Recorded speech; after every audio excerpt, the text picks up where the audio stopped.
This is a compilation of over 3 hours of Assassin's Creed lore explained, so sit back, relax, and grab your popcorn. Let's kick things off with every piece of Eden explained.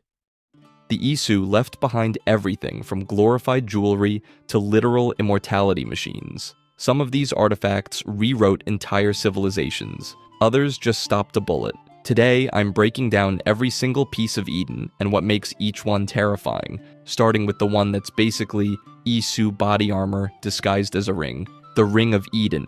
So let's get something straight. The Ring of Eden is the floor. It's the entry-level piece of Eden, and even then, it's absurdly powerful by normal human standards. Designed by the Isu Idun as a personal electromagnetic shielding device, the ring projects a field around its wearer that deflects diamagnetic projectiles. Lead musket balls, energy discharges, anything magnetic or metallic coming your way just veers off course, which is, not ideal if you're the one shooting at the person wearing it. The most famous wielder was the pirate William Kidd in the late 1600s. And suddenly, his legendary reputation for charging headfirst into naval engagements makes a lot more sense. Musket fire literally couldn't touch him. Imagine being a sailor watching this maniac walk through a volley of gunfire without flinching. You'd assume he made a deal with the devil. In reality, he just had a really nice ring. But here's the thing. The ring is purely reactive and defensive. It can't control minds, heal wounds, or reshape reality. It stops bullets. That's it. Swing a sword at the wearer? Dead. Hit them with a wooden club? Also dead. Anything non-metallic bypasses the field entirely. Powerful, but clearly limited. There are also variants like the Ring of Blood and Ring of Moon that project fear-inducing illusions, but these are just cosmetic extensions of the same shielding tech. But if you think a bullet-deflecting ring is impressive, wait until you hear about an artifact that can literally bring people back from the dead, the Ankh. So the ring can stop a bullet. That's cute. The Ankh can stop death. Temporarily anyway, but still. Originally owned by the Isu known as Isis, the Ankh was designed as a biological scanner and repair device. It could heal the sick, mend injuries, and scan living people to store their mannerisms, basically creating a behavioral backup of whoever it touched. Think of it as a medical toolkit crossed with a personality hard drive. But Isis didn't build it for routine checkups. She built it because her husband Osiris was murdered and she wanted him back, and the Ankh delivered. It reanimated his body, imprinted his stored mannerisms back onto the corpse, and brought him back to life for a single night. One night. That's all she got. But it was enough to conceive their son, Horus, which means an entire pillar of Egyptian mythology exists because of what is essentially a fancy medical scanner with a grief-stricken creator. That's genuinely heartbreaking. Here's the thing though. The revival was explicitly temporary. Even an Isu, the literal creator of the device, couldn't make it permanent. The Ankh doesn't cure death. It just lets you borrow someone back for a few hours, which is somehow worse. Centuries later, the Ankh resurfaces after being looted from a pyramid and transported to Lugdunum in Gaul. A hidden one named Aquilus recovers it, only for it to vanish again after his death when his wife Valeria hides it. And here's where it gets interesting. Abstergo's modern researchers have actually questioned whether the Ankh is a true piece of Eden at all, or just a derivative device built using Isu science. Nobody knows for sure, but if you think one artifact messing with life and death is unsettling, wait until you hear about the Crystal Skulls and what they can do to the living. The Crystal Skulls. Most pieces of Eden want to control you. These ones just want to watch. The Crystal Skulls are pure information tools, and honestly, that might make them the most terrifying artifacts on this entire list. Here's the thing. 3 distinct types of Crystal Skull exist, and each one is creepier than the last. The first type works like a secure phone line. You have one skull, someone else has its pair, and you can communicate in real time with 0 chance of interception. No satellites, no cables, no radio towers, just 2 glowing skulls having a chat across continents. The second type adds a record and playback function, basically letting you leave voicemails on ancient alien technology. Cool, fine, normal. But the third type is where it gets genuinely unsettling. This version was integrated into the ISU Observatory in Jamaica, and its mechanic is simple. Take a vial of someone's blood, combine it with the skull, and you get permanent real-time surveillance of that individual. Anywhere on Earth, forever, 1 drop of blood, and you're watched for the rest of your life. Which is, not ideal. By 2012, Abstergo had gotten their hands on several first-type skulls. Warren Vittich and CEO Alan Rickin used them as their personal untraceable communication network, reserved exclusively for essential facilities. The Assassin Brotherhood couldn't intercept them, couldn't jam them, couldn't even detect them. The skulls operate on principles that exist entirely outside modern human surveillance architecture. Every intelligence agency on the planet would commit unspeakable acts for this technology, and the Templars just casually use them like burner phones. The Crystal Skulls don't mind control anyone. They don't project energy or heal wounds. But total, perfect, unjammable information is an extraordinary lever of power in the right hands. The NSA's dream device, built 75,000 years ago. But if you think surveillance technology is impressive, wait until you see what happens when you start combining pieces of Eden together. The precursor box. In 1918, a small ECU device sitting next to a fragmented piece of Eden did something that should be impossible. It took the genetic memories of Xiao Jun, a Chinese assassin who had been dead for centuries, and shoved them directly into the mind of Grand Duchess Anastasia of Russia. Not a vision, not a dream, a full identity overwrite. Anastasia survived her family's execution because, for all intents and purposes, she wasn't Anastasia anymore. She was a trained assassin operating on borrowed instincts, which is, not ideal for a Romanov princess, but significantly better than the alternative. Here's the thing about the precursor box. On its own, it's basically a fancy paperweight. It doesn't control minds, it doesn't shoot energy blasts, it doesn't make you immortal, but plug it into another piece of Eden or hit it with a massive electrical discharge, and it becomes the skeleton key to everything the Isu ever built. It deciphers their language, projects holographic maps, siphons power from nearby artifacts, and apparently just casually rewrites who you are as a person. One of the wildest demonstrations involved the Voynich manuscript, a real document that has baffled cryptographers for over a century. In the Assassin's Creed universe, it's an Isu text. When a precursor box was powered by the Koh-i-Noor diamond, it decoded the entire manuscript and projected a holographic map pinpointing seismic temple locations across the globe. Generations of mystery, solved in seconds by a glorified USB adapter. But the Anastasia incident is what really matters here, because that memory imprinting is functionally a proto-animus. Everything Abstergo spent billions of dollars building with their simulation technology, this little box was already doing on its own. No chair, no headset, no Helix software, just raw Isu engineering achieving memory transfer through direct neural contact. By February 2014, Abstergo had obtained the box and stored it at their Rotterdam facility, fully aware they were holding the ancestor of their most valuable invention. But if you think a box that rewrites identities is strange, wait until you hear about the artifact that built the entire Catholic Church, the Papal Staff of Eden. So here's a fun thought experiment. You're a fisherman in 1st century Judea. Your friend just got crucified by the Roman Empire, and somehow within a generation, you personally help turn a persecuted fringe movement into the most powerful institution in Western history. How does that happen? The answer, at least according to Assassin's Creed, is that St. Peter was walking around with the Staff of Eden. The Papal Staff is one of the Staves of Eden, a class of pieces designed by the Isu to embody sovereignty and dominion. Where apples enslave minds outright, staves are subtler. They project authority, they make people believe the person holding the thing was chosen to lead. And critically, the Papal Staff had a cradle built directly into its headpiece, designed to dock an apple of Eden and amplify its mind control to a terrifying scale. 2 pieces of Eden slotted together, pointed at an entire civilization, which is, not ideal if you're on the receiving end of the sermon. St. Peter carried it first. Then it passed through the hands of the Roman Catholic Church for over 1,000 years, handed from pope to pope like the world's most dangerous scepter, quietly reinforcing the Vatican's grip on European civilization. Every miracle, every declaration of divine authority, every moment where the Pope spoke and emperors listened, the staff was in the room. By the late 1400s, it landed with Rodrigo Borgia,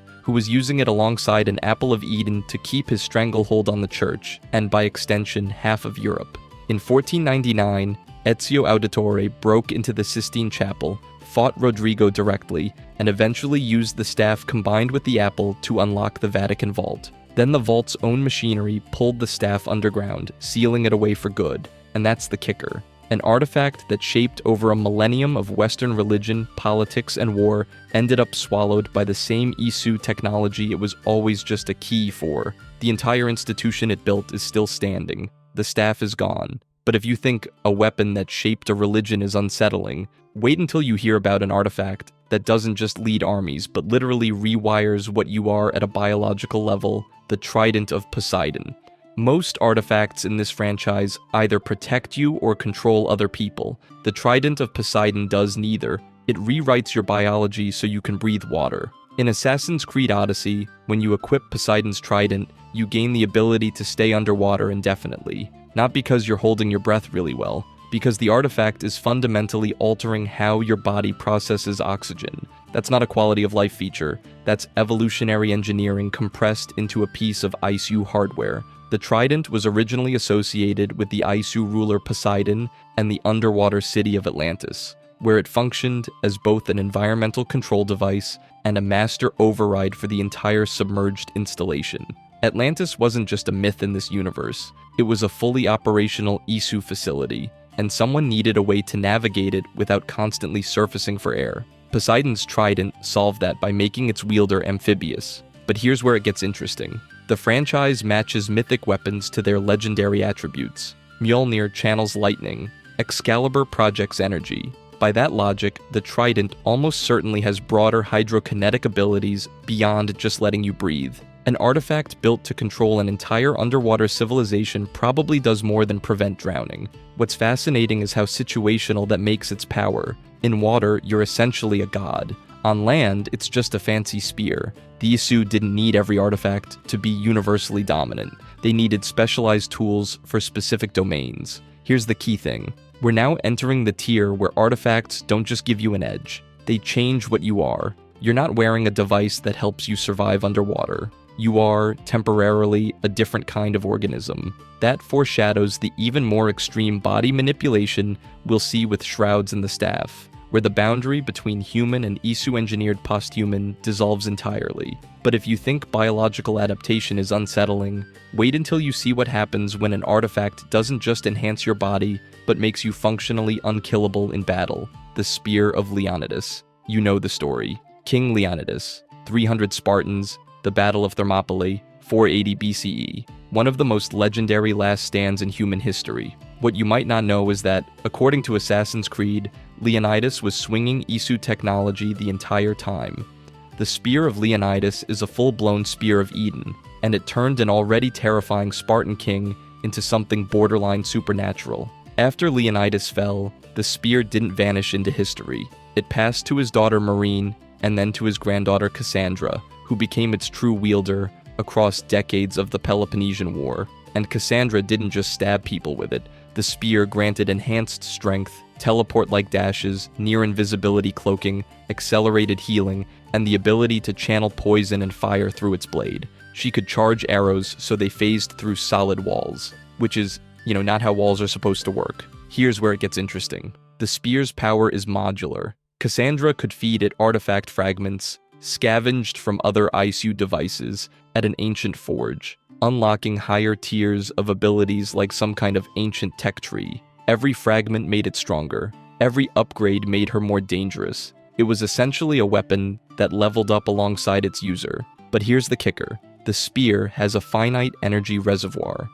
In 420 BCE, Cassandra brings it too close to an equally powerful Apple of Eden, and the two artifacts overload each other. The result is permanent. The spear's power drains completely and irreversibly. Two pieces of Eden in proximity, and one just dies forever. Turns out, even god-tier technology has compatibility issues. Even depowered, though, the spear still had one last trick. Cassandra's DNA was preserved on the blade itself, turning it into a genetic archive. Thousands of years later, the modern assassin Layla Hassan uses that DNA to access Cassandra's memories through the Animus. A broken weapon became the key to reliving an entire lifetime. Not bad for a piece of scrap metal. But if the spear is what happens when one warrior channels Isu tech through a single weapon, wait until you see what happens when that tech takes the form of a sword and entire empires rise because of it. The Sword of Eden.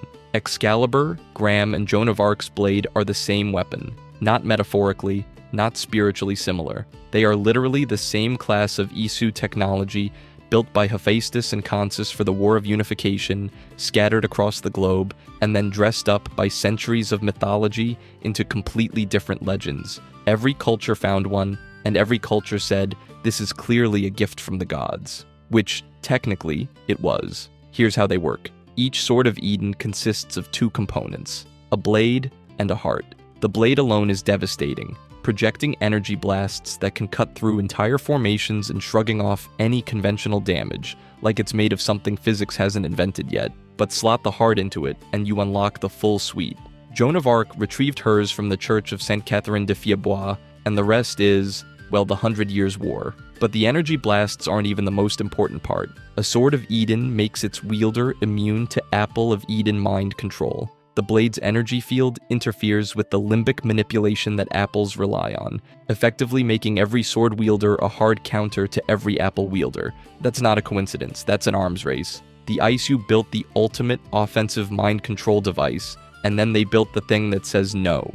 On top of that, swords dramatically amplify charisma and leadership aura. Wielders don't just win fights, they attract followers without trying. Perseus, Genghis Khan, King Arthur, Sigurd, who killed Fafnir with Graham, Joan of Arc, Takeda Shingen, Oda Nobunaga, every single one of them became a legend that people still talk about centuries later. Not because they were just good at fighting, but because holding the sword made people want to follow them into anything. So to recap, you can't be mind-controlled, you project devastating energy, your weapon is literally indestructible, and everyone around you becomes fanatically loyal. That's not a sword. That's a general's cheat code. But if you think an indestructible blade is impressive, wait until you hear about a piece of cloth that can rebuild your entire body from the inside out. The Shroud of Eden. Crawford Starrick stood beneath Buckingham Palace in 1868, wrapped in a piece of cloth, and became functionally unkillable. The Fry twins hit him with hidden blades.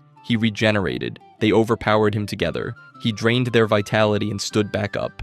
Every fatal wound closed in seconds. The man was shrugging off attacks that would end any other Templar in the franchise, all because of what amounts to a very angry blanket. Here's the thing. The Shroud of Eden isn't magic. It's nanotechnology, designed by the Isu Consus as a matter regenerator for healing casualties during the War of Unification. When wrapped around a body, it scans for damage and reconstructs tissues on a cellular level. Stab wounds, broken bones, congenital defects, it fixes all of it. Starrick wearing it in combat meant every injury was being undone faster than the twins could inflict it. They had to physically rip the thing off him to win, which is, not ideal when the guy can also sap your life force through his hands. But here's where it gets unsettling. The original Shroud carries Consus's embedded consciousness inside it. He's in there, watching. When the Shroud heals you, Consus can communicate with you, and in some cases, temporarily possess your body. So you're not just putting on a healing device, you're putting on a dead Isu scientist who might decide to take your body for a spin. Cool, add that to the list. And the ceiling on this thing is absurd. Abstergo scientist Alvaro Grammatica used the Shroud to literally grow a new Isu body from scratch for Juno's consciousness. They built a god a new body with a piece of cloth. Juno walked the earth again in physical form before assassin Charlotte de la Cruz killed her, and the whole lab went up in flames. The one saving grace is that the Shroud has hard limits.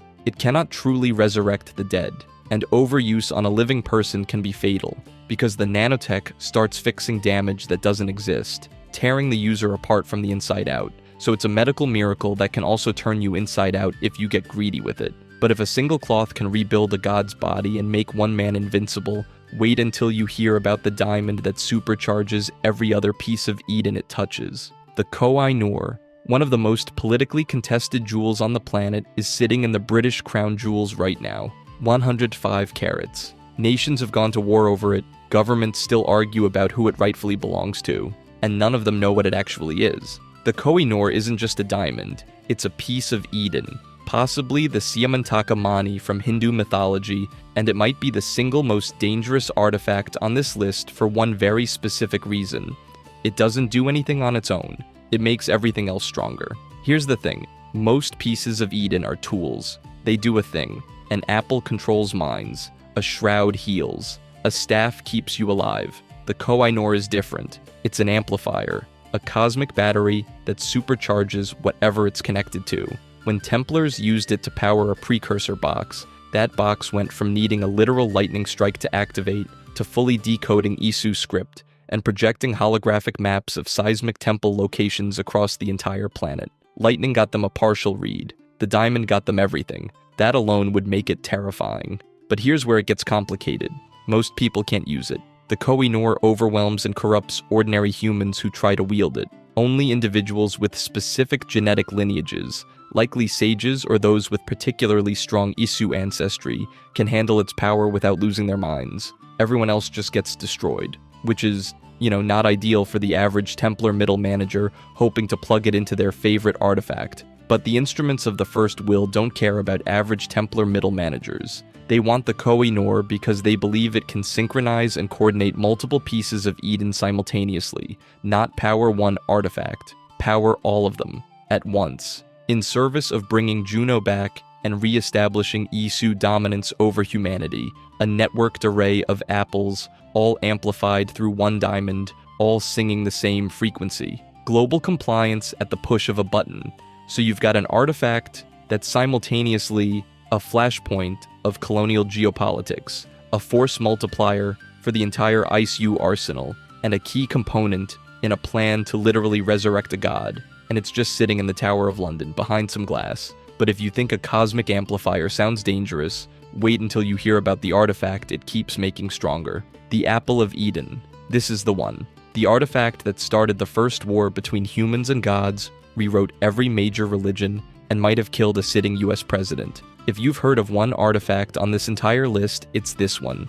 The Apple of Eden is a sphere-shaped device designed by the Isu to do one thing: enslave humanity. When the Isu created humans, they engineered specific neurotransmitters directly into the human brain, little biological receivers that respond to Isu technology. The Apple interfaces with those receivers. Activate it, and every human in range becomes yours. Total mind control. No resistance, no free will, just obedience. But it doesn't stop at mental domination. It can project illusions so convincing they cause physical harm, manipulate gravity, and conjure hard light projections that fight for you. Its official description includes the phrase "turn thought into reality," which is, not ideal for anyone standing nearby.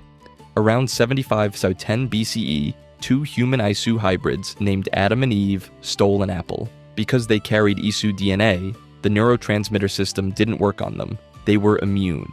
That theft triggered the Human-Isu War, the conflict that brought down an entire civilization of gods. The franchise literally frames this as the real story behind the expulsion from the Garden of Eden. Throughout history, apples have been linked to Moses parting the Red Sea, the Trojan War, and the miracles of Jesus. Henry Ford reportedly used one to control his factory workers, Hitler used one to dominate populations, and during the JFK assassination, an apple projected phantom illusions on the grassy knoll. I don't know what to tell you. That's the lore. The Mashiach apple specifically is the one Altair spent his entire life studying. He used it to project holographic maps revealing dozens of other pieces of Eden across the globe, encoding memory seals so future assassins could learn from him. An old man pouring everything he knows into a glowing orb so someone centuries later might carry on the fight. But the apple isn't foolproof.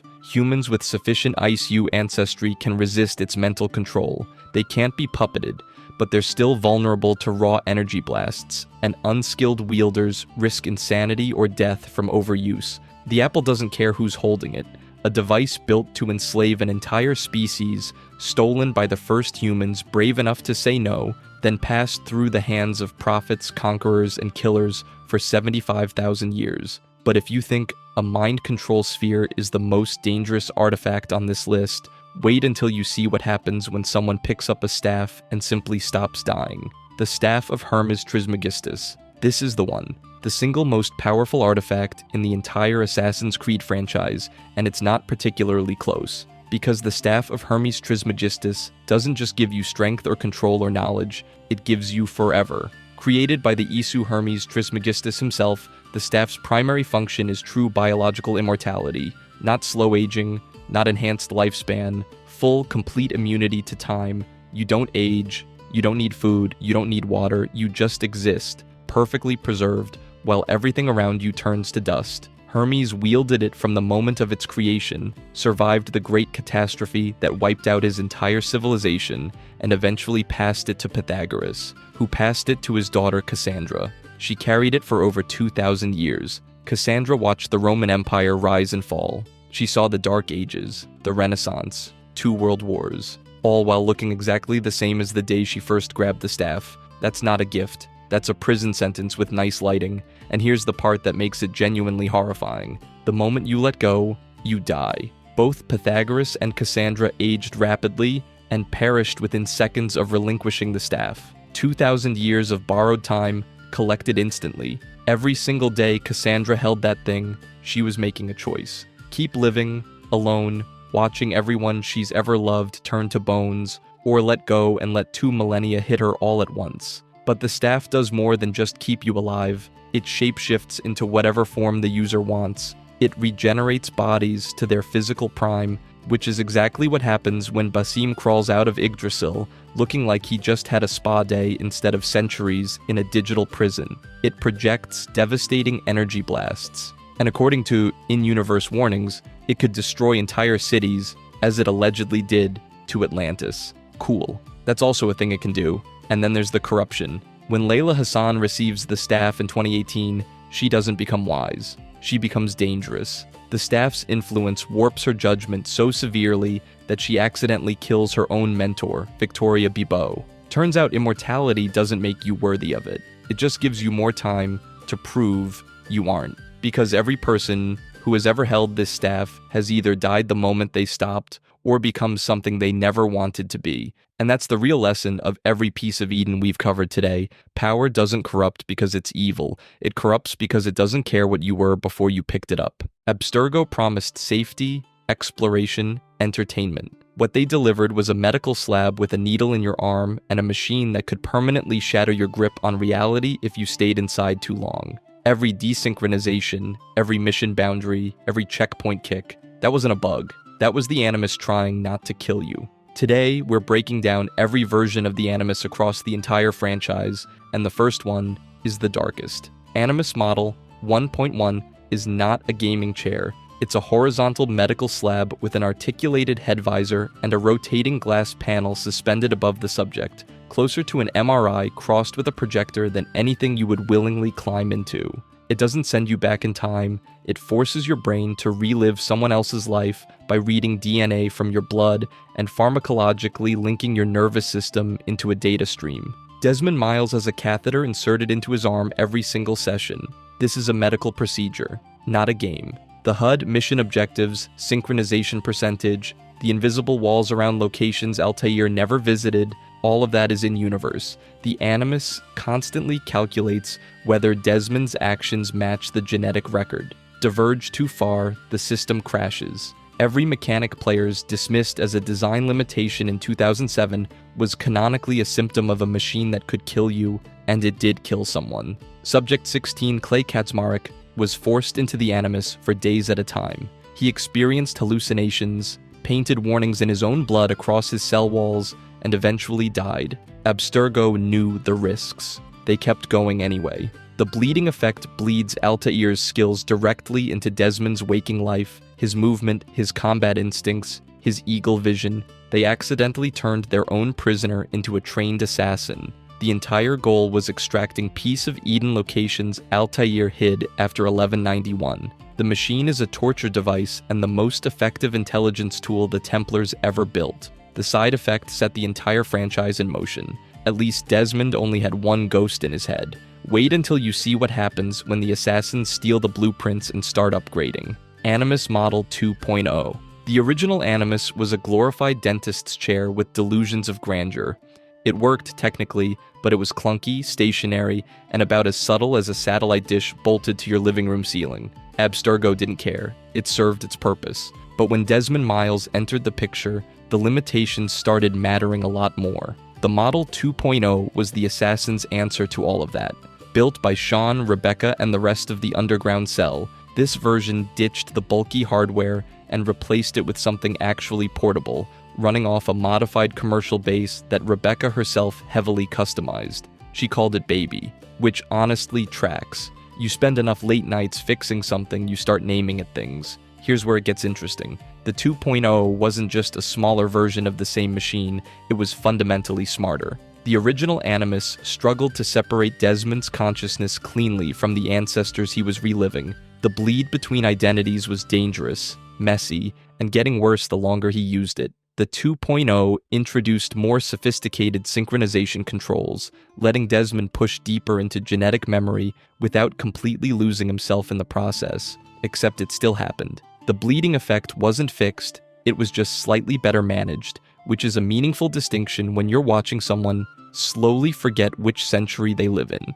Subject 16 understood this better than anyone. His sessions inside an earlier Animus had gone so far that he couldn't separate himself from his ancestors at all by the end. He left messages inside the machine itself, encoded in the system at a level that only someone experiencing the same unraveling would ever find. The 2.0 was stable enough that Desmond could access those messages. It was also stable enough that he could receive Minerva's direct transmission during the Ezio sequences, a moment that rewired the entire mythology of the franchise in about 90 seconds. The 2.0 didn't just upgrade the hardware, it upgraded what the story could do. Every major revelation in Assassin's Creed 2 passed through Rebecca's machine first. Animus Model 3.0, less a hardware redesign and more a complete software rewrite. Animus Model 3.0 keeps the existing chair rigs but rewrites the simulation engine to stream persistent open-world cities like Rome rather than loading individual mission environments. But that's not the compelling part. When Desmond falls into a coma after Brotherhood, his consciousness gets trapped inside a collapsing construct called Animus Island. The system attempts to reconcile simultaneous memory streams from Altair, Ezio, and Desmond himself. Roughly 900 years of intertwined memory running at once. Here's where it gets weird. Revelations presents nested memory experiences. Ezio watches Altair's memories through Isu memory seals, which Desmond in turn relives. An Animus inside an Animus, which is already what the player is doing through a game engine that mirrors Animus logic. You're 3 levels deep without realizing it. The system responds to the overload by partitioning Desmond's consciousness into discrete Desmond sequences, minimalistic geometry assembled from memory fragments,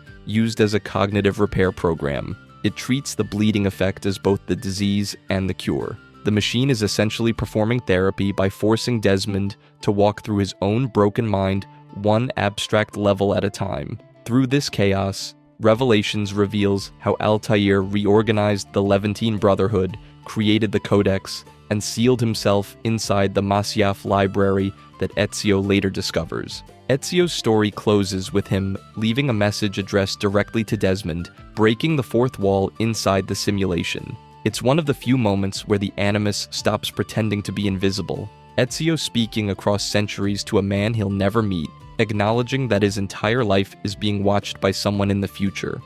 But here's the kicker. The Isu memory seals demonstrate that the Animus can decode non-genetic recordings embedded in First Civilization devices. Not just memories passed through DNA, but data written directly into artifacts, which plants a question the franchise still hasn't fully answered. If the Animus can read nested simulations inside artifacts, how do we know reality itself isn't just another layer? At least 3.0 gives you an answer before it breaks your brain. Unlike what comes next, the Animus Omega, which takes everything intimate about genetic memory and turns it into cloud-hosted content that anyone can stream. Animus Omega. Desmond Miles dies in 2012 and becomes Netflix by 2013. Animus Omega is the first consumer-grade Animus, a VR headset Abstergo shipped to replace those old torture chairs with something you could actually sell to the public. In Black Flag's modern-day segments, you're a faceless research analyst in Montreal, strapping on an Omega headset to mine Edward Kenway's pirate memories for a video game project,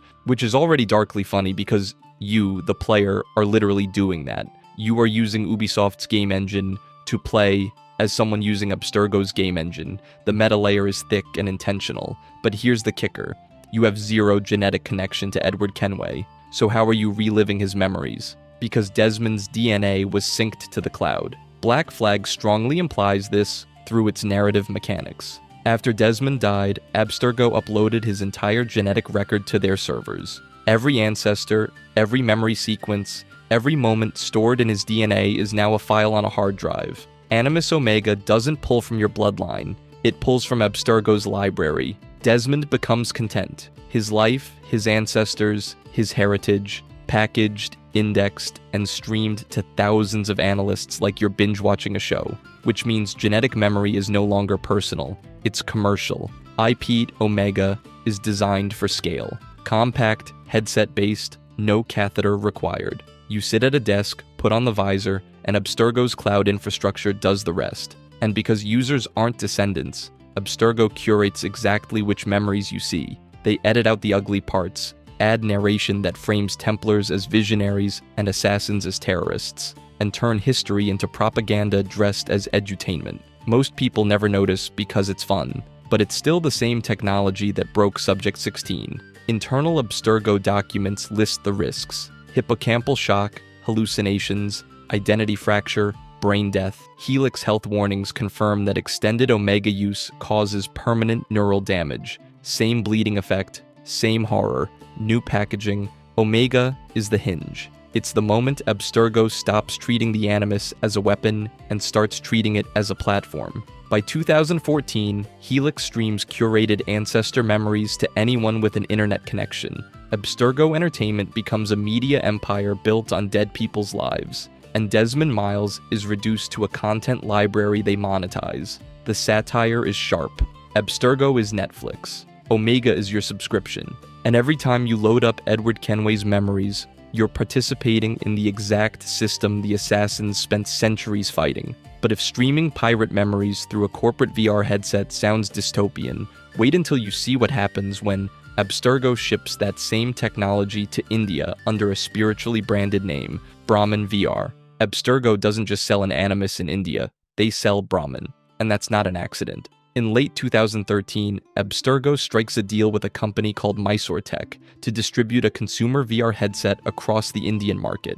It's marketed as entertainment, a way to explore your ancestors, a bridge to the past. The product is called Brahmin VR, not Animus India Edition, not Helix Southeast Asia, Brahmin, the ultimate reality in Hindu philosophy, now available as a sleek headset that mines your brain for genetic data while you think you're learning family history. Here's the thing, Brahmin VR is technically a localized rebrand of the Animus Omega and Animus VR lineage. The tech is the same, the risks are the same, the data harvesting is the same.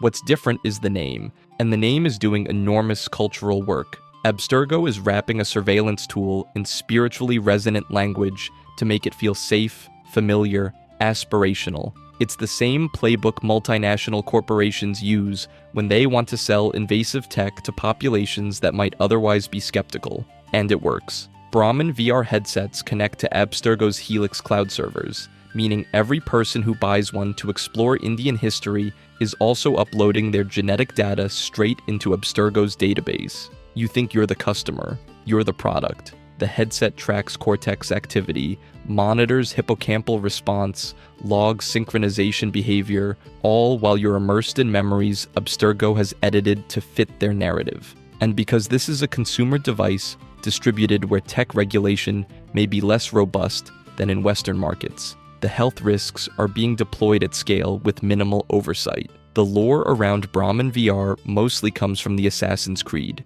Brahmin comic, which uses the device to explore Indian history, colonial power, and Isu artifacts. It's not as widely known as the flagship games, but it serves a crucial function. It shows Abstergo casting a global net. They're not just mining European Renaissance bloodlines. They're after every corner of the world where powerful genetic memories might be hiding. Brahmin VR is proof that the Helix infrastructure is planetary. But if you think a regionally branded VR headset is unsettling, wait until you hear about the cloud platform that ties all of this together and turns ancestral memory into the most profitable surveillance operation in human history, Helix. Helix is not a physical device. It is the cloud-based software and server ecosystem released publicly in 2014 that becomes the backbone of all Abstergo genetic memory operations, functioning like a combination of Google Drive and Netflix for DNA. Store it remotely, stream it to any compatible client, collect behavioral and neural telemetry in the background.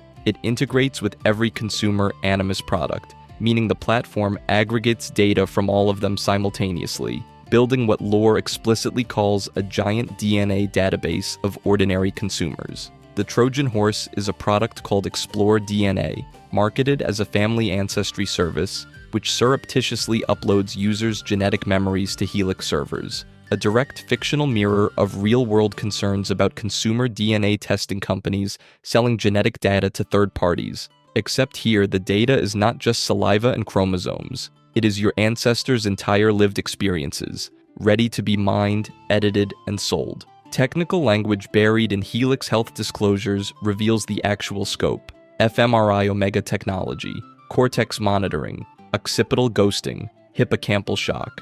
These are not abstract terms. They describe a platform that can monitor and manipulate brain activity at a distance, while users think they are playing a historical adventure game. Your consciousness is being mapped, your neural responses logged, your emotional states cataloged, and because it runs on the cloud, Abstergo controls the entire stack. They can update your software, patch your memories, insert new content, all without you noticing. Public-facing Helix games are curated propaganda. Abstergo chooses which historical periods to present, edits out inconvenient truths, casts Templars as noble, and packages rebellions as terrorism. But hacker collective Erudito actively infiltrates the platform to insert subversive memories and expose the manipulation. The result is a battlefield hidden in plain sight, fought inside simulations most users assume are just entertainment.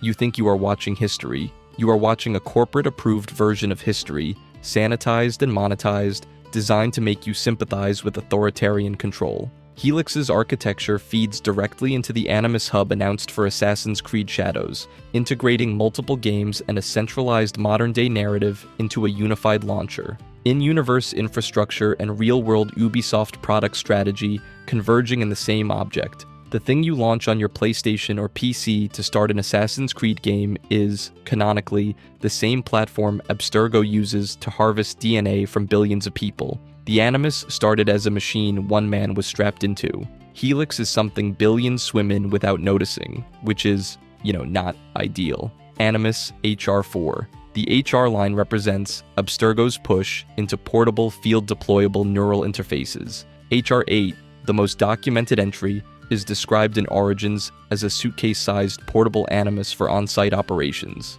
HR4 is an earlier iteration in the same product line, likely bulkier and more reliant on invasive procedures, but designed with the same core goal: bring the Animus to the DNA, not the other way around. Here's where it gets weird. Earlier Animus models required epidural connections, a direct interface to the subject's spine. Later HR models replace this with a hematological connection, transmitting the simulation through the user's bloodstream, which the brain interprets as reality. The simulation is traveling through your circulatory system while your brain assembles it into coherent memory, not projected onto a screen, not beamed into a headset coursing through your blood. An Animus 1 in 28 prototype, developed in 2002 by Abstergo's Philadelphia branch, is noted as more stable and providing better control over the bleeding effect, establishing the long research trajectory that eventually produces the HR line. HR4 sits somewhere in this arc, past lab chair experimentation, but before the suitcase refinement of HR8, likely still using epidural taps, likely still requiring significant medical oversight, but mobile enough to deploy outside corporate facilities. Field deployment changes the risk calculus entirely. Variable power, unstable connections, limited medical support, and the possibility of bleeding effect onset with no clinical team on standby. HR4 sessions would be shorter, more targeted, and more dangerous per session than controlled lab work. The machine has to go to the tomb, the crime scene, the dig site. The conceptual shift the HR line introduces is massive. The Animus can travel to physical residues of the past rather than forcing subjects to come to static machines. This sets the stage for characters like Layla Hassan to access DNA from ancient remains at remote locations, collapsing the distance between excavation and simulation. History stops being something you transport to a lab. It becomes something you decode on location. Evidence for HR4 specifically is inferred from naming conventions and the documented HR8 trajectory. The arc is clear: Abstergo spent over a decade miniaturizing Animus hardware, swapping spinal taps for bloodstream interfaces, and pushing the tech into the field. HR4 is one step in that evolution. Not the finish line, but proof they were willing to risk unstable, dangerous sessions if it meant reaching DNA they couldn't access any other way. But if portable field units are radical, wait until you see what happens when Abstergo scales back up, bolting the Animus onto a full industrial arm and handing a portable version to a single researcher operating entirely outside the rules. Animus Model 4.3. By 2016, Abstergo produces a radical internal redesign, a room-sized mechanical arm that moves the user's body in three-dimensional space to align their physical motion with their ancestors. Picture a full-sized industrial robotic arm with a person strapped to it, moving through the air as their ancestor fights a war 2,000 years ago. This is proprioceptive synchronization, not just visual immersion. The machine closes the gap between what your body feels and what the simulation depicts, reducing the dissonance that earlier static chairs could only fake. It's a logical endpoint for a technology obsessed with perfect synchronization, and it looks exactly as unsettling as it sounds. Simultaneously, Abstergo employee Layla Hassan receives her own portable Animus and begins using it without her superior's approval to access DNA from ancient remains in the field. The machine has evolved to the point where a single researcher can carry it to a remote site, extract viable DNA from bones or tissue, and stream a full simulation on site. No lab, no descendant, just a corpse and a briefcase. This is the shift from lineage-based access to artifact-based access, and it changes everything. History is no longer mediated by living descendants. It becomes a set of simulations any equipped operator can inhabit by finding the right DNA in the right ruins. Every excavation site is now a potential Animus terminal.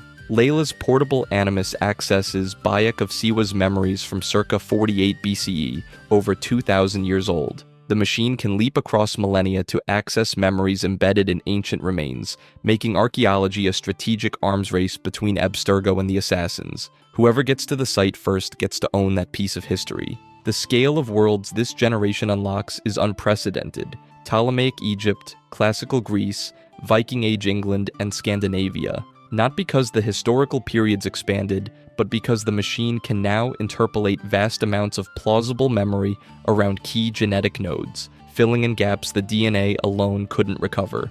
The Animus is guessing, extrapolating, building entire societies from fragments, and nobody tells you which parts are real and which parts are rendered filler. But here's where it gets dark. Layla's extended use leads to serious psychological strain, hallucinations, and ultimately a profound entanglement with Isu technology at Yggdrasil in Valhalla, proof that even fourth-generation safety improvements cannot fully contain the bleeding effect when a user pushes the machine to its absolute limits. She's brilliant, she's equipped with cutting-edge hardware, and it still destroys her. The further the Animus can reach into the past, the more it removes consent and context from the people whose lives are being simulated. Bayek never agreed to be entertainment. He never signed a release form. He's just data now, reassembled and replayed by strangers with agendas he would never understand. The defining breakthrough is the shift from lineage-based access to artifact-based access. History becomes a commodity extracted from tombs, not inherited through bloodlines. And that opens the door to something even more invasive: Aulis Drone Animus. The evidence here is thin, and that is kind of the point. No major game or widely cited official source uses the exact phrase Aulis Drone Animus with the same clarity that Animus Omega or Brahman VR appear in confirmed lore. This is a device that exists in the shadowy edges of the franchise, inferred rather than confirmed, and that mirrors exactly how Abstergo would want it: invisible, deniable, everywhere. The concept represents the logical endpoint of two converging trends: increasingly autonomous hardware platforms and increasingly cloud-driven simulation backends. Instead of a human sitting near the DNA source, a drone equipped with sampling tools collects genetic material from a site and relays it to Helix servers, which reconstruct the memory for operators at a remote location. War zones, deep archaeological sites, collapsed ruins, any location where Abstergo cannot send visible ground teams without raising questions. Drones silently scanning battlefields, tombs, and dig sites for residual DNA and ICU signatures. feeding that data back to analysts who virtually walk through centuries-old events without ever revealing a physical presence at the location. Here's where it gets complicated. Data quality constraints introduce serious new simulation risks. Contaminated samples, partial DNA, degraded genetic material from drone collection would all produce unstable reconstructions with higher rates of memory gaps and visual artifacts. The same Animus anomalies players encounter throughout Valhalla, now potentially caused by noisy drone-sourced data rather than straightforward software glitches. There is also the human cost on the other end. Remote operation shifts danger away from field personnel, sure, but the analysts running simulations on reconstructed drone-sourced memories are still fully immersed in someone else's genetic history, still subject to the bleeding effect, and now potentially vulnerable to hacked feeds or falsified genetic data entering the Helix ecosystem entirely undetected. A corrupted drone upload does not just crash a simulation. It could implant false historical memory into an operator who has no way of knowing the source material was compromised. That last part is the one nobody talks about. As a concept rather than a confirmed device, the Owlus drone Animus is the franchise's clearest signal of where Abstergo is heading, toward Animus infrastructure so distributed, automated, and invisible that genetic memory can be collected and consumed without a single human ever being physically present at either end of the process. The ultimate expression of memory as pure extractable resource, harvested like data from a server farm. Look at the arc. From Desmond strapped to a table with a needle in his arm in 2012, to an autonomous drone silently harvesting DNA from a ruin and uploading it to a remote analyst who never leaves their chair. No field teams, no visible operations, no human footprint at either end. That compression is the entire evolution of the Animus summarized in one device that may not even officially exist yet, and that honestly is more unsettling than anything we know for certain. Assassin's Creed spent 5 years building up sages as humanity's greatest mystery, then killed off their storyline in a comic nobody read. Every heterochromatic character, every cryptic message about Juno, every promise of an ancient consciousness reborn suggested something impossible about human genetics and ISU survival. That's why today, I'm breaking down every sage in Assassin's Creed and the contradictions that make their existence biologically impossible. Starting with the genetic mechanism that shouldn't work, triple helix DNA. Sages possess memories from 80,000 years ago without ever using an Animus. And after a decade of this franchise explaining how genetic memory works, that single fact breaks every rule Assassin's Creed ever established. The lore is straightforward enough at first glance. Aida was an Isu scientist who volunteered for consciousness transfer experiments during the Great Catastrophe around 75,000 BCE. The experiment failed catastrophically, leaving him catatonic with no possible recovery. His wife Juno modified a serum called the Mead to embed Aida's genetic code into human DNA as dormant junk DNA that would randomly activate across unrelated bloodlines throughout history. At Aida's request, she stabbed him in the heart, but his consciousness would resurface in human vessels forever, creating what we call sages. They're identified by heterochromia, one blue eye and one yellow-brown eye, plus 5 to 6% Isu DNA compared to the average human's 0.02 to 0.05%, but then you check the established science. The games explicitly state that Isu possessed triple helix DNA while humans have double helix DNA. That's not a minor detail, that's fundamental genetics. The Assassin's Creed wiki community has documented this for years. The idea that a species with a triple helix could ever crossbreed with one with normal helix DNA is biologically preposterous. The franchise tries to handwave this by claiming Rosalind Franklin's 1952 triple helix model, historically disproven by Watson and Crick, was secretly correct in the AC universe. Cool, but that doesn't explain how Juno embedded triple helix genetic code into double helix DNA in the first place. Here's what makes it impossible. DNA replication requires matching base pairs, adenine bonds with thymine, cytosine bonds with guanine. That's how genetic information transfers. A triple helix structure would require entirely different bonding chemistry. You can't just inject triple helix code into a double helix system and expect it to replicate properly across 80,000 years and countless generations. The molecular machinery that reads DNA wouldn't recognize it, the cellular mechanisms that copy DNA during reproduction wouldn't know how to handle it. Players have pointed this out since Black Flag launched in 2013. The response from the lore has been complete silence. The database entries call it dormant junk DNA. Great, but junk DNA still follows the same structural rules as active DNA. It's still double helix. It's still made of the same nucleotides. Calling something junk doesn't magically allow it to violate the fundamental chemistry of heredity, and that's not speculation about future science. That's the franchise asking you to accept that basic molecular biology works completely differently in their universe, without ever explaining how. This single contradiction undermines the entire biological foundation of what sages are and how they function. Every sage ability, every genetic memory, every instance of Ada's consciousness resurfacing depends on this impossible mechanism working flawlessly for 4,000 human generations. But if impossible genetics seems bad, wait until you learn about the 2 Templar Grandmasters who were sages and somehow never mentioned Juno once. Jacques de Molay, the 23rd Grand Master of the Knights Templar, was a sage who spent his entire life serving the Templar Order, and after examining every database entry, every codex page, every piece of dialogue, he never once mentioned Juno, or attempted to find her. Jacques de Molay was born in 1244 and burned at the stake on March 18, 1314, on Ile de la Cité in Paris. You play his execution in Unity's prologue mission, The Tragedy of Jacques de Molay, watching him die for Templar secrets he refused to reveal. Before his death, he authored the Codex Pater Intellectus, a manifesto arguing Templars should control humanity through capitalism and the middle class rather than aristocracy. His writings became the foundation for modern Templar philosophy. He hid artifacts beneath the Paris Temple. He trained successors. He literally shaped the entire direction of the Templar Order for the next 500 years. But then you remember what sages are supposed to do.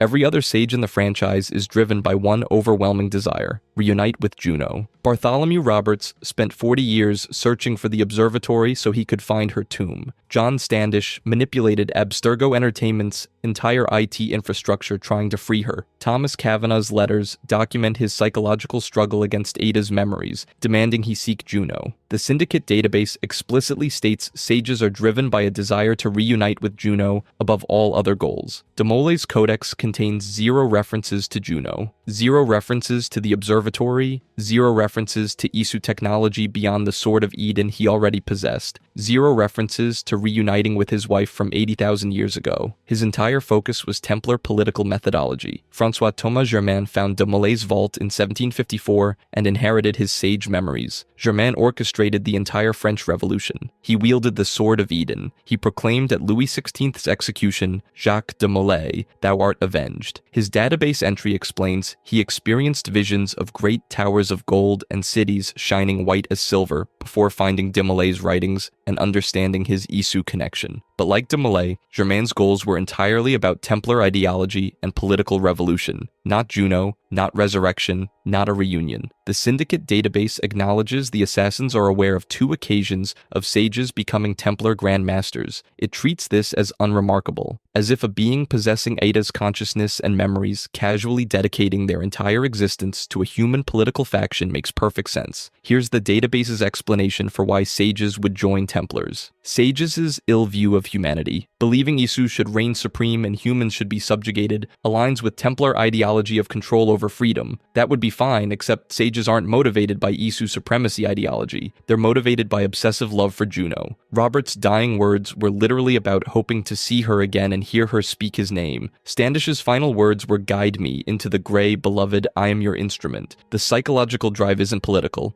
It's personal. It's reunion with their wife. 2 Templar Grandmasters possessed Aida's memories, including his love for Juno, and somehow never acted on it, for decades, while leading the organization that explicitly hunts Isu artifacts. But at least those 2 had heterochromia to confirm their sage status. Unlike de Molay in Unity's prologue, who displays completely normal eyes, which the lead writer admitted was probably just an oversight. Bartholomew Roberts remembered operating the observatory from over 80,000 years ago. And that's not a vague, inherited instinct or fragmented vision like other sages experienced. That's complete operational knowledge of technology built before humans humans existed. Roberts was born John Roberts in 1682 in Casnewydd, Wales, became history's most successful pirate with over 400 ships captured, and died February 10, 1722, when Edward Kenway killed him with a rope dart. You encounter him across sequences 2, 5, 8, 9, 10, and 12 in Black Flag. He's obsessed with reaching the observatory in Long Bay, Jamaica, a precursor surveillance facility that requires a crystal skull and blood samples to spy on anyone anywhere on Earth in real time. When he finally reaches it in sequence 9, he doesn't study the controls. He doesn't experiment with the interface. He immediately knows exactly how to operate ancient Isu technology that's been sealed for millennia. Not because someone taught him, because Ada built it 80,000 years before Roberts was born. But then you realize the implications of that knowledge. Roberts doesn't just remember the observatory's location or its general purpose. He remembers architectural details, operational procedures, security systems, the exact placement of every mechanism in a facility the size of a cathedral. That's not genetic memory in the way Desmond inherited Ezio's combat skills through the Animus. That's a perfect recall of specific experiences from an individual who died before the last ice age. The franchise establishes that genetic memory only works through direct ancestry. Desmond accesses Altair's memories because Altair is his ancestor, Ezio's memories because Ezio is his ancestor. The entire Animus technology depends on this rule. You cannot access memories from people outside your family tree. The DNA simply doesn't contain that information. Roberts has zero genetic connection to Aida. The database confirms sages appear almost at random across diverse genetic and ethnic backgrounds. Roberts is Welsh. Aida was Isu. They share no ancestors. Yet Roberts possesses memories more detailed and complete than anything the Animus has ever achieved with actual bloodline connections. Here's what breaks the Animus rules entirely. When Desmond uses the Animus, he experiences fragmented memories that require synchronization to clarify.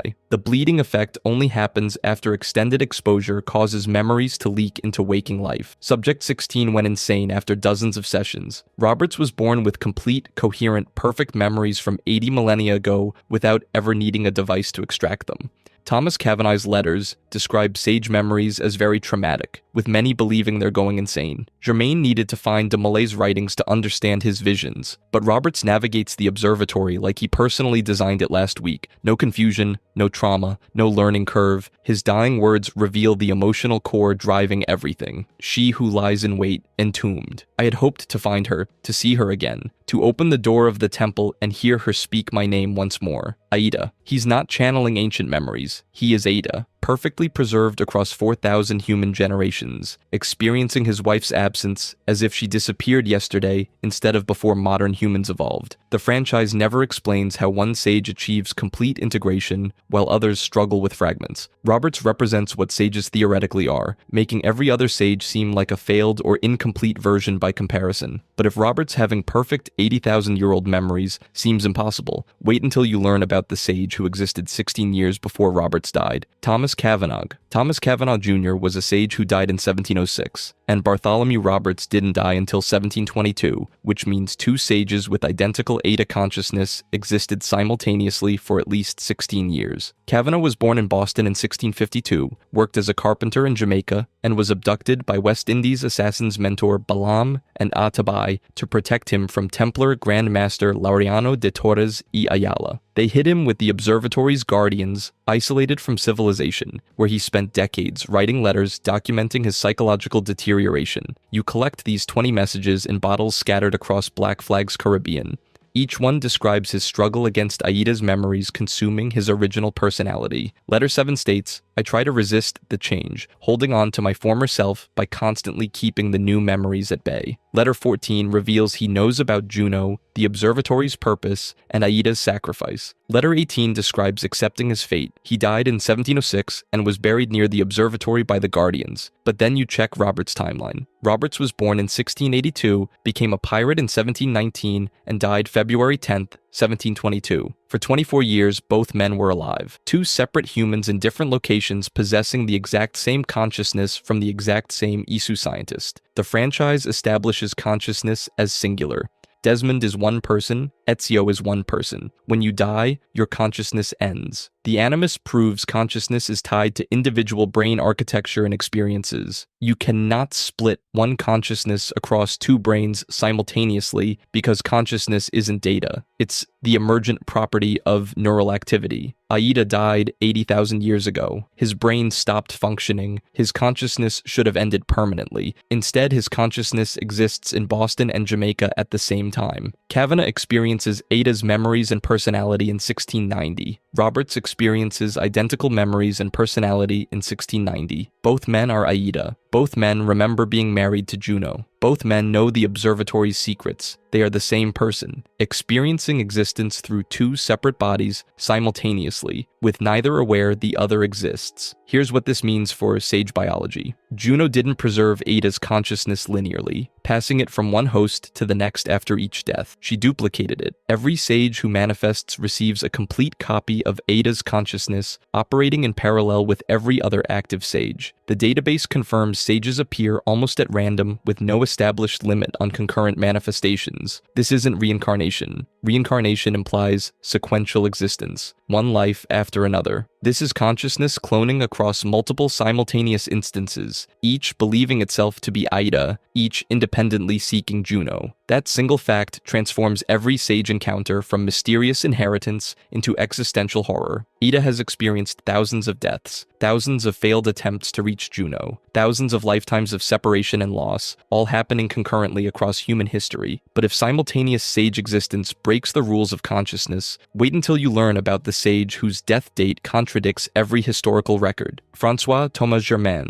François Thomas Germain orchestrated the French Revolution and executed Louis XVI. And every historical record says he died in 1791, except Assassin's Creed claims he died in 1794, 3 years after he was already dead. Germain was born in 1726 to a minor Parisian silversmith family. He became a Templar and discovered Jacques de Molay's hidden vault beneath the Paris Temple in 1754. Inside, he found the Codex Pater Intellectus and realized the visions haunting his mind, great towers of gold and cities shining white as silver, weren't madness, but genetic memories from de Molay's sage consciousness. Unity is meticulous about French Revolution dates. Every mission, every database entry, every historical event is precisely dated. The storming of the Bastille is July 14, 1789. The Women's March on Versailles is October 5, 1789. Louis XVI's execution was January 24, 1793. These dates are historically accurate down to the day, but Germain's death contradicts external records by 3 entire years. The database acknowledges this discrepancy exists, acknowledges every historical source disagrees with the game, then says the reason is unknown and never addresses it again. That's not a lore mystery. That's the developers either ignoring historical records for their sage storyline or discovering a conflict too late in development to fix. Either explanation means Germain's entire timeline in Unity might be wrong, which makes every event he influenced potentially wrongly dated. But if a sage existing 3 years past his death seems impossible, wait until you learn about the sage who killed himself to free Juno and failed anyway. John Standish. John Standish killed himself to give Juno a physical body, and after months of manipulating Abstergo's systems, hacking security protocols, and orchestrating the perfect moment for her resurrection, she was too weak to possess anyone. Standish was born in 1975 and became head of IT at Abstergo Entertainment Montreal on May 24, 2013. You work alongside him throughout Black Flag's modern-day sequences, never suspecting he's an instrument of the First Will. He guides you through Abstergo's servers, helps you access restricted files, provides security overrides. Every interaction is carefully designed to position you exactly where Juno needs you. On November 26, 2013, in the server room, he reveals his true purpose. He injects you with a paralytic and connects your unconscious body to the Animus, attempting to use you as a vessel for Juno's consciousness. She appears. She reaches toward your body, then nothing happens. She's too weak to possess a living host. Security arrives. Standish shouts his final words, "Guide me into the gray, beloved, I am your instrument," and gets shot 3 times. But then you realize what this means for everything he did. Standish wasn't improvising. He planned this for months, possibly years. He secured the head of IT position specifically at the facility analyzing Desmond Miles's genetic memories. He identified you as a suitable vessel based on your Animus compatibility. He manipulated every security protocol to ensure you'd reach that server room at that exact moment. He risked his entire operation on the assumption Juno could possess someone. The franchise establishes Juno spent the entire year since her release in December 2012 gathering strength. she appears to Desmond in AC3. She briefly manifests in the Animus and Black Flag's historical segments. She communicates with Standish directly. 11 months of preparation. 11 months for Standish to confirm she could actually possess a human body before attempting his plan. Instead, he discovers at the moment of his death that his wife from 80,000 years ago cannot take physical form. The database confirms Abstergo recovered his body, discovered his ISU DNA, and launched the Phoenix Project to locate other sages. His sacrifice accomplished nothing for Juno. It only helped the Templars identify what sages were and how to find more of them. Here's what No Dialogue explains. Did Juno know she was too weak? Did she lie to Standish about her capabilities, manipulating him into a suicide mission that would fail? Or did she genuinely believe she could possess someone and discovered her limitations only when attempting it? Either explanation makes Standish's devotion tragic, following orders from a consciousness that couldn't deliver what she promised. The final impossibility is that Standish had complete access to Abstergo's research on pieces of Eden, Isu technology, and resurrection methods. He could have stolen the Shroud of Eden, could have researched alternative revival methods, could have spent years gathering the resources Juno actually needed. Instead, he chose immediate action with no backup plan, dying for a resurrection that was never going to work. But if Standish's pointless sacrifice seems tragic, wait until you learn about the storyline Ubisoft spent 10 years building, then resolved in a comic nobody read: Juno's death. Juno was Assassin's Creed's overarching villain for 5 mainline games spanning 7 years, and Ubisoft killed her off in Assassin's Creed Uprising Issue 12, a comic released mid-2018 that most players never knew existed. The setup took half a decade. Brotherhood introduced her as a mysterious Isu consciousness trapped in the Grand Temple. Revelations showed her manipulating Desmond through Ezio's memories. AC3 built to her release as Desmond sacrificed his life on December 21st, 2012, to save humanity from a solar flare. She appeared in Black Flag, guiding sages and building the instruments of the First Will. Unity and Syndicate continued teasing her growing power. Every game promised an escalating conflict with a free Isu consciousness reshaping the modern world. Players expected years of confrontation, expected her to be the final boss of the entire franchise's modern-day storyline, but then she vanished from the games entirely. No appearance in Origins, no mention in Odyssey, nothing in Valhalla. Her death happened in a comic book. Charlotte de la Cruz, the assassin protagonist of the Uprising series, killed Juno with a hidden blade after Juno gained physical form using the Shroud of Eden enhanced by Elijah's sage DNA. Elijah, Desmond Miles' son, and the only sage who resisted Ada's personality takeover, betrayed Juno and stole the Koh-i-Noor. The entire Juno storyline, from Desmond's sacrifice through the Phoenix Project through the instruments of the First Will, concluded in 12 comic issues released alongside Origins. A villain built up across Brotherhood, Revelations, AC3, Black Flag, and Unity, died in a medium that requires players to actively seek out and purchase separately from the games. The community response was immediate fury. A Change.org petition titled Assassin's Creed Petition to Change Juno's Fate in the Games, not comics, captured the backlash perfectly. You build up a villain for almost a decade. You make the villain so strong, almost unmatchably. You sacrifice one of the most important characters in the game, Rip Desmond, so that Juno is set free, and you kill her off in a comic that no one reads. The games never acknowledged this resolution. Origins proceeds as if the Juno plotline never existed. The Phoenix Project, Abstergo's initiative to sequence ISU DNA using John Standish's remains, was also concluded in comics when Assassins destroyed the Paris facility on October 13, 2014, forgotten in games. But if killing your main villain in comics seems like bad storytelling, wait until you learn about the sage who was supposed to save Juno and is still missing with the franchise's most powerful piece of Eden. Elijah? Elijah is Desmond Miles' son, the only sage who fully resisted Ada's personality and escaped into the Australian desert with the Koh-i-Noor in 2018. And after 6 years, no game has acknowledged his existence or explained where the most powerful piece of Eden in franchise lore currently is. Elijah was born around 2005 to an unnamed woman Desmond had a brief relationship with. He inherited both his father's elevated ISU DNA and Aida's sage genetics, creating a unique combination that let him maintain complete control over his own consciousness. The Assassin's Creed Uprising comics introduce him as a teenager infiltrating the instruments of the First Will to avenge his mother's murder. He pretends to serve Juno, gains her trust, then at the critical moment when she achieves physical form through the Shroud of Eden, he betrays her. His final words to Juno before Charlotte kills her are brutal. Aida is a ghost in the wind. Your line ends here. I swear it. He steals the Koh-i-Noor, the piece of Eden described described as amplifying the power of all other pieces, and escapes into the Australian outback. The comic ends with him vanishing into the wilderness, but then the games continue without him. Origins launched alongside Uprising's conclusion in 2017 and 2018, Odyssey released in 2018,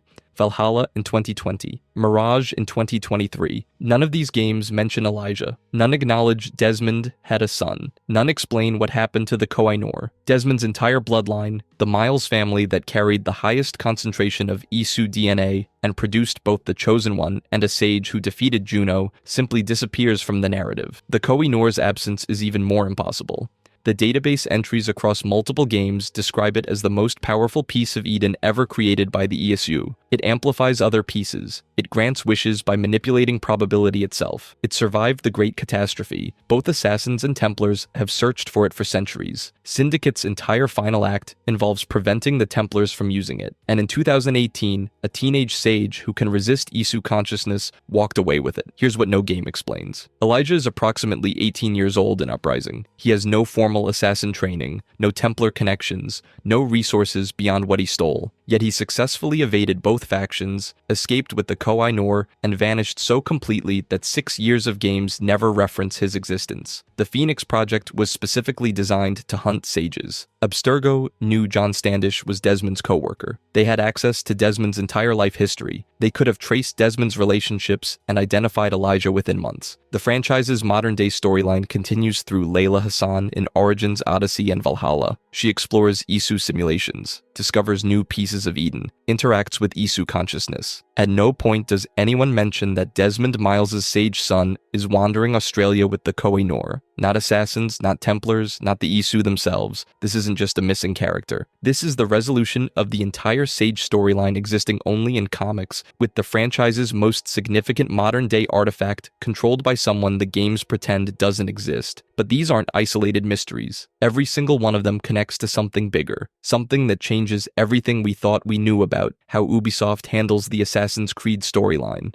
The Assassin's Creed franchise has been hiding philosophical secrets, rewritten history, and ancient conspiracies in plain sight for almost 2 decades. Today I'm breaking down the craziest Assassin's Creed theories that might actually be true. And we're starting with one that changes how you read every single game. The Creed's true meaning. Nothing is true, everything is permitted. Most people hear that and think it means chaos. No rules, no consequences, do whatever you want. And honestly, that's exactly what the Templars want you to think. Here's the thing. The Creed's motto isn't about nihilism. It's a philosophical doctrine about free will. Nothing is true means the structures of society, the hierarchies, the so-called natural order, are all constructed. They're not absolute. Everything is permitted doesn't mean everything is acceptable. It means the responsibility for every action falls entirely on you. That reframe changes everything. The Assassins aren't rebels fighting for the sake of fighting. They're guardians of human autonomy. Every Hidden Blade kill, every Brotherhood war comes down to one belief. Nobody gets to decide what humanity does except humanity itself. And this isn't fan speculation. The motto functions as a direct counter to every Templar control scheme across the entire franchise. Free will versus control. That's the whole series in 5 words. But if the Creed's meaning is hiding in plain sight, wait until you hear what's been hiding inside Altair's own name, Son of No One. Altair ibn Lahad. Most players hear that name and never think twice about it, but translated from Arabic, it literally means son of no one. And that's not just a cool title. It might be hiding an entire family secret in plain sight. The obvious reading is that Altair was an orphan. His father died when he was young, his mother died in childbirth, so son of no one feels like a tragic label. Case closed, right? But here's where it gets interesting. Ibn Lahad functions as a laqab, a traditional Arabic title or surname passed down through a family line, and the game actually confirms this. Altair's son Darim inherited the name. That's not how orphan labels work. You don't pass down. I have no parents to your kids like a family crest, unless it was never about being parentless at all. The theory suggests Son of No One was a deliberate Brotherhood title, designed to erase identity and enforce anonymity. You can't track a lineage that officially doesn't exist. You can't target a family that calls itself Nobody. It's operational security baked into a surname. And Revelations actually undermines the orphan reading directly. There's a memory sequence where Altair introduces himself as Altair, son of Umar, openly acknowledging his father by name. If Son of No One was literal, why would he contradict it himself? The answer is he wouldn't. Because the Lakab was never a description. It was a disguise, a family tradition of hiding in plain sight, passed from father to son, embedded in the very name that players have been reading wrong for over 15 years. But a hidden name is nothing compared to what some Templars were allegedly doing behind the scenes in colonial America. Colonial Templars. Here's something that'll mess with your head. The Templars, the guys who are supposed to be the villains of the entire franchise, might have actually helped free slaves in colonial America. Let me explain. A theory floating around the community suggests that certain Templar cells operating in the American colonies actively assisted escaped slaves and even aided Native American tribes. And before you dismiss this as some kind of Templar apologist nonsense, hear me out because it actually makes strategic sense. The Templars have never been about mustache-twirling evil. Their entire philosophy revolves around order and control. And sometimes, the fastest way to gain control in a region is to destabilize whoever's already running it. Helping enslaved people escape? That weakens rival colonial powers. Assisting indigenous tribes? That creates loyal allies in territories the Templars want influence over. This isn't charity, it's chess. And here's where it gets interesting. This pattern isn't unique to colonial America.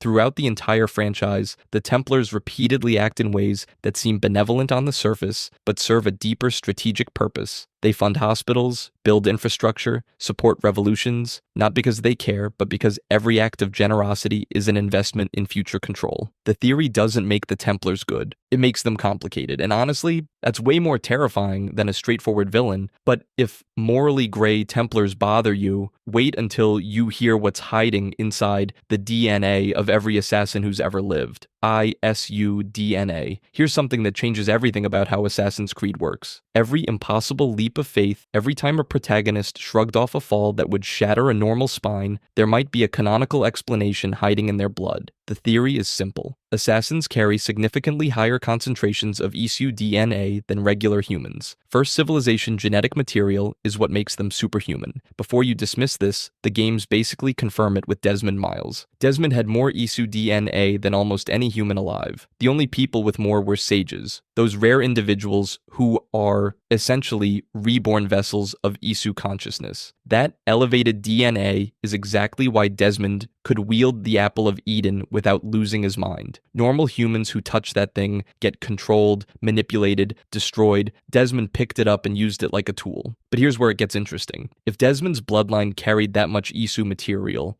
then every ancestor he relived through the Animus had it too. That's not coincidence. That's a genetic through line stretching thousands of years back to when the ISU and humans first interbred. It would explain everything. Eagle vision, ISU sensory perception, inhuman parkour, enhanced physicality, resistance to pieces of Eden while Templars get mind-controlled, genetic immunity from the first civilization itself. The community has pushed this further, arguing the Brotherhood unknowingly self-selected for high ISU DNA over centuries. They recruited the most agile, perceptive, and resilient humans they could find. Generation after generation, those traits concentrated. The Brotherhood wasn't just a philosophical order. It was accidentally a breeding program for ISU hybrids. If that genetic theory unsettles you, wait until you hear about someone who might have been reincarnating for thousands of years. Eve Reborn. Here's a theory that sounds absolutely insane until you actually start connecting the dots. Some fans believe that Eve, the original ISU human hybrid who helped lead the first rebellion against the first civilization, never truly died. Instead, she's been reincarnating throughout history, showing up again and again in different bodies across different time periods. And one of the most popular candidates for her modern incarnation, Evie Frye from Assassin's Creed Syndicate. Before you dismiss this, hear me out. Eve is one of the most important figures in the entire franchise. She and Adam were the first hybrids, the first humans to resist ISU control, and essentially the founders of everything the Assassin Brotherhood would become. That's not a small legacy. That's the foundation of the entire war between freedom and control. But here's where it gets interesting. Deep lore analysts have pointed out that Eve's story never actually gets a proper conclusion. She appears in fragments, visions, and cryptic references, but the franchise never confirms what happened to her. Some theorists believe that's intentional, that Eve's consciousness or genetic signature persists through specific bloodlines, resurfacing in key moments throughout history. The Evie Frye connection comes from more than just the name similarity. Evie is positioned as the more ideologically driven twin in Syndicate, obsessed with pieces of Eden and ISU artifacts in a way that feels almost instinctual rather than learned. There's even speculation about a physical artifact, a blood vial that could serve as the mechanism for this kind of transfer.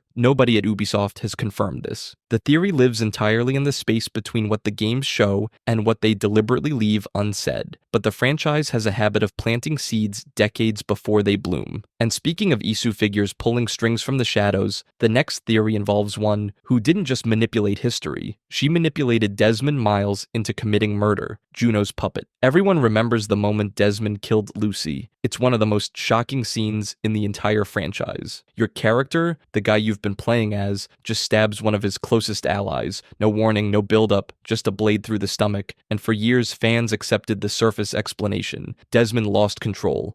The apple overwhelmed him. It was a tragic accident. But here's where it gets complicated. A massive portion of the community believes that wasn't an accident at all. The theory states that Juno, the Isu entity who had been quietly pulling strings from the shadows, actually programmed the Apple of Eden to force Desmond's hand. She didn't just influence him. She literally hijacked his motor functions and made him execute Lucy because Lucy was about to betray the assassins and defect to the Templars. Think about what that means. An ancient god, thousands of years dead, reached through a piece of technology and puppeted a living human into committing murder, not through persuasion, not through manipulation, through direct neural override, and the evidence lines up uncomfortably well. Juno had already demonstrated the ability to communicate through Isu artifacts. She appeared to Desmond multiple times before this moment. She had motive, because Lucy switching sides would have disrupted everything Juno needed for her eventual return, and Desmond himself showed zero intent to harm Lucy before touching the apple. The scariest part? This wouldn't even be the last time Juno tried to control humans through Isu technology. Her entire modern-day arc revolves around using artifacts and worshippers to claw her way back into a physical form. But if you think one dead god manipulating people is unsettling, wait until you hear about the one who might still be watching from the other side. Minerva's true role. Everyone assumes Juno is the big bad of Assassin's Creed. She's the power-hungry Isu who tried to enslave humanity, manipulated Desmond, and spent thousands of years scheming from inside the Grand Temple. And yeah, she earned that reputation. But here's the thing, some fans think we've been watching the wrong Isu this entire time. Minerva might be the real threat. Before you dismiss this, hear me out. Minerva shows up throughout the franchise positioned as a guide, a helper, the Isu who warns Desmond about the solar flare and points humanity toward salvation. She's framed as the good one. But if you actually pay attention to what she does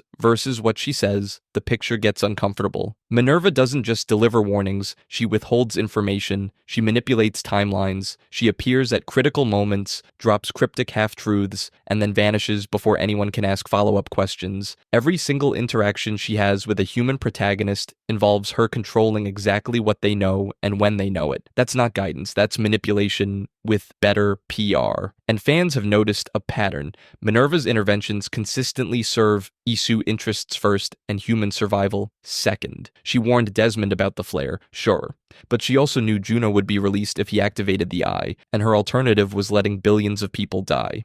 She presented two terrible options and then let a human make the impossible choice. That's not heroism. That's a chess move. The community theory goes further. If Juno was the obvious villain, Minerva is the subtle one, the kind who never gets blamed because she's always technically helping. Fan theory lists have been elevating her to secret antagonist status for years, and honestly, the evidence is more compelling than it should be. Now, if a secret Isu villain sounds concerning, wait until you hear about an entire faction of humans who willingly worship one. The third faction. Everyone talks about assassins versus Templars like it's a two-sided war. It's not. There's a third group operating in the shadows that most players have completely forgotten about, and they might be the most dangerous of all. They're called the Instruments of the First Will, and their entire purpose is worshipping Juno, not serving the Templars, not fighting alongside the assassins. They answer to an Isu god, and they've been collecting pieces of Eden to bring her back to power. Here's where it gets complicated. The Instruments aren't just some fringe cult mentioned once and forgotten. They show up in the Uprising comics as a fully operational faction with agents embedded inside Abstergo itself. Their mission in that storyline is to acquire the Koh-i-Noor, which is arguably one of the most powerful pieces of Eden in existence because it can locate other pieces of Eden. Think about that for a second. One artifact that acts as a radar for every other artifact on the planet, and these people almost got their hands on it. The comics follow Elijah, Desmond's son and a sage, alongside Charlotte de la Cruz trying to stop the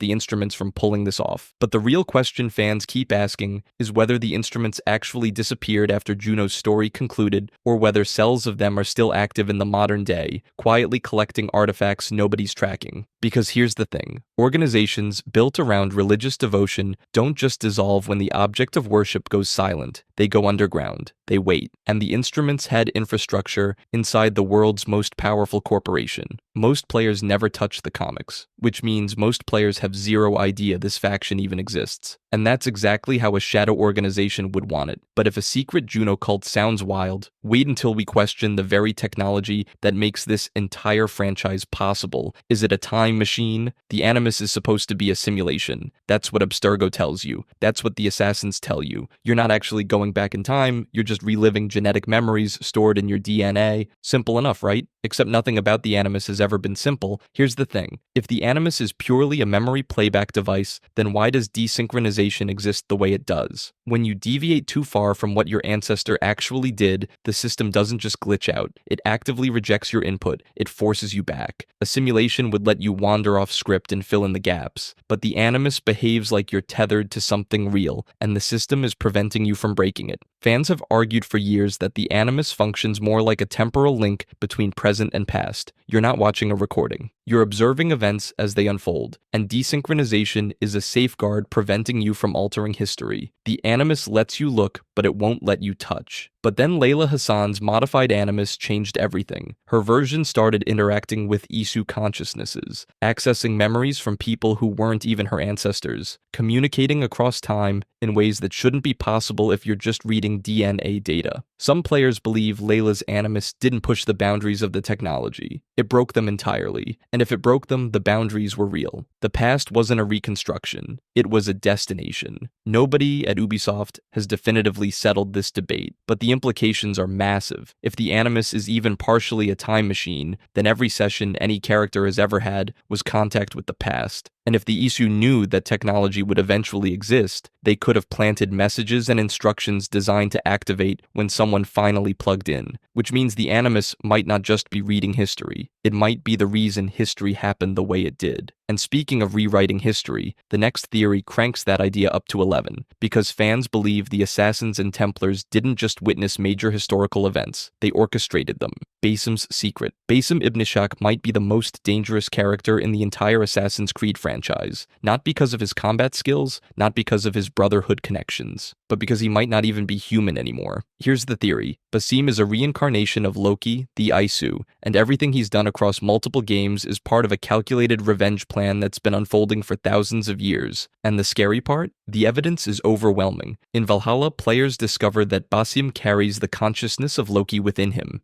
He discovers an Isu temple beneath Alamut and a prison that once held Loki himself. His personal tragedy, losing a son, mirrors Loki's mythological grief so precisely that fans immediately connected the dots. But here's where it gets complicated. In Mirage, we see a younger Basim, and narrative director Sarah Bolo explicitly stated that Basim in Mirage is not the same Basim as in Valhalla.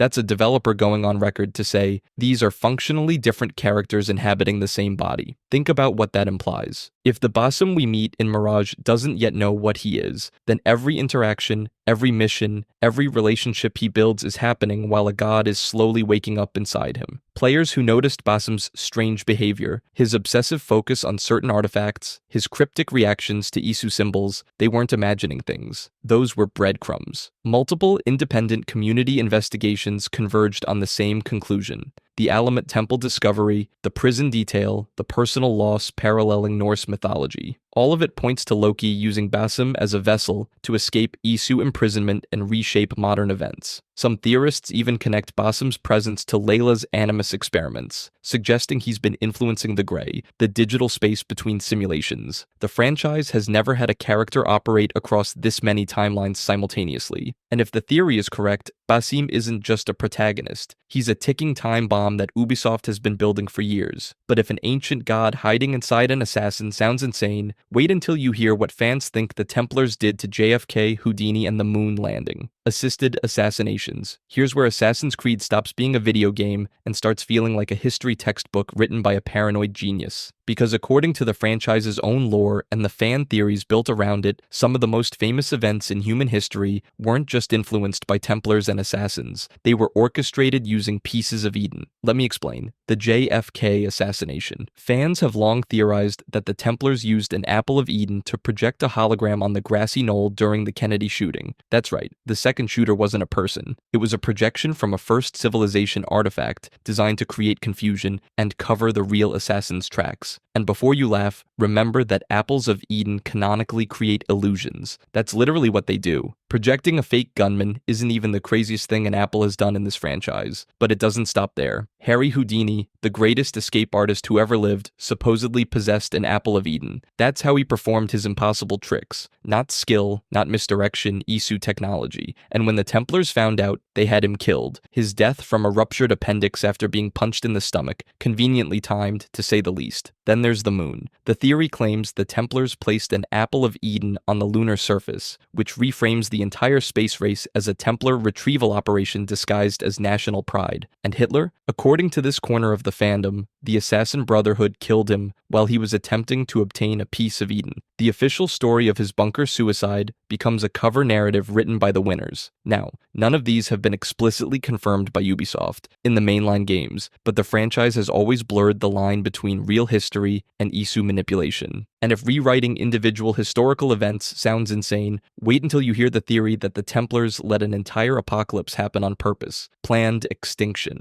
This is the theory that makes every other entry on this list look like a bedtime story. If it's true, it rewrites the entire modern-day storyline of Assassin's Creed. The claim is simple. The Templars knew the 2012 catastrophe was coming. They didn't try to stop it. They built underground bunkers, sealed themselves inside, and deliberately let the solar flare wipe out the majority of humanity. Not because they failed, because that was the plan. The Assassin's Creed franchise has always established that the Templars want control. Abstergo has virtually unlimited resources. They've been stockpiling pieces of Eden for centuries. They have access to Isu technology that predicts catastrophic events. They literally had the same information Desmond had about the solar flare. The infrastructure, the motive, and the knowledge were all there. But here's where it gets complicated. Desmond Miles sacrificed his life to activate Isu towers that shielded Earth from the 2012 flare. The catastrophe was averted. If the Templars had bunker plans, they became irrelevant the moment Desmond touched that pedestal. And that's exactly what makes this theory so unsettling, because it means the Templars were betting against Desmond. Every roadblock Abstergo threw at the assassins, every kidnapping, every double agent, it wasn't just about controlling the pieces of Eden, it was about making sure nobody prevented the extinction event they were counting on.